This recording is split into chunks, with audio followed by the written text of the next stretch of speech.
BenjaminPHardy, Willpower Doesn't Work, Discover the Hidden Keys to Success.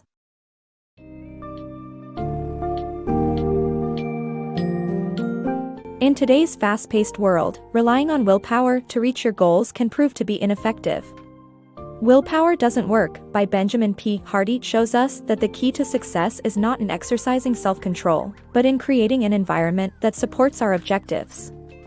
Change your surroundings to promote both high-stress productivity and high-recovery relaxation, and you will be more likely to achieve your goals. Embrace peak experiences to enhance creativity and remove distractions to improve focus. In this book summary, we will explore these insights and many more, providing you with the tools to optimize your environment for success.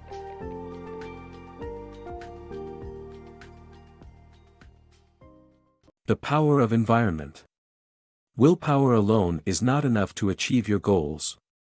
Our environment plays a crucial role. Our powers of self-control are almost always exhausted these days because our environment works against us. When it comes to people, many of us are like animals in the wild undergoing natural evolution.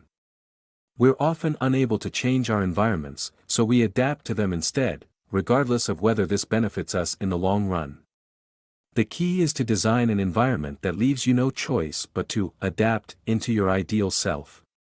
In this book, the author provides valuable insights into how we can use the power of our environment to improve our lives. Separate spaces for work and play. Working from home can prove challenging, especially when trying to balance work and relaxation in the same space. The author suggests designing separate environments optimized for work and play. A manageable level of stress called eustress can actually increase our productivity, and designing environments with it in mind is essential. The author uses the example of entrepreneur Courtney Reynolds, who has two homes, one for work and one for play. Research shows that breakthrough ideas mostly occur outside work, making relaxation necessary. By tapping into this aspect of human psychology, we work best when we switch between pure work and pure play, making it easier for our mind to function in both modes. Embrace peak experiences. T.S.H. Oxenreiter's life lacked direction despite having goals and plans. However, traveling the globe with her family led to a newfound sense of purpose, and she realized the benefits of peak experiences. These rare, exhilarating moments can enhance creativity by allowing individuals to think with heightened perception and sensitivity. One does not need to wait long to have a peak experience. To make them a regular part of one's life, it is necessary to disconnect and go somewhere unfamiliar, write in a journal and reflect on everything there is to be thankful for in life, and identify big-picture dreams. Breaking out of mundane routines prepares the mind for peak experiences, which can offer that much-needed spark of inspiration. Act decisively, remove dead weight.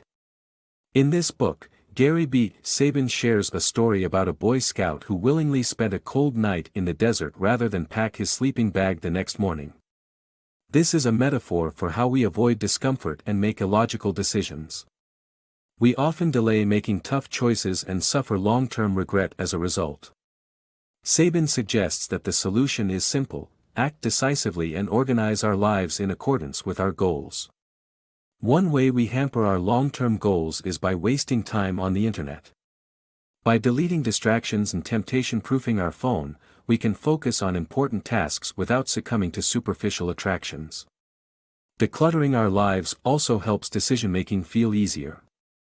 Sabin suggests that we reflect on our potential decisions, identify the options that suit our goals, and eliminate everything else from the picture. Removing dead weight in our lives allows us to act confidently and decisively towards achieving our goals. The power of implementation intentions. A planning strategy known as implementation intentions can help one attain their goals. It involves acknowledging potential failures through an if-then response. By following through with the predetermined plan, the shift becomes automatic and can lead to improved behavior and attendance. The implementation intention strategy can also serve as a tool for identifying when to stop, as it provides markers to determine when the if indicating it's time to quit has been reached. Using forcing functions to achieve goals. We all struggle to get ourselves to do things we know we should. Whether it be exercising, working, or being more present with our families, our willpower often falls short. The solution? Use forcing functions. These self-imposed constraints compel us to act in line with our goals. They can take many forms, such as leaving our phones in the car to be more present with our families, or deliberately leaving our chargers at home when working at a coffee shop. The power of social pressure is also an effective forcing function. By telling others about our goals, we become accountable to them, and the fear of admitting failure becomes motivation for success. Willpower alone is rarely enough to achieve our goals, but by using forcing functions, we can become our better selves.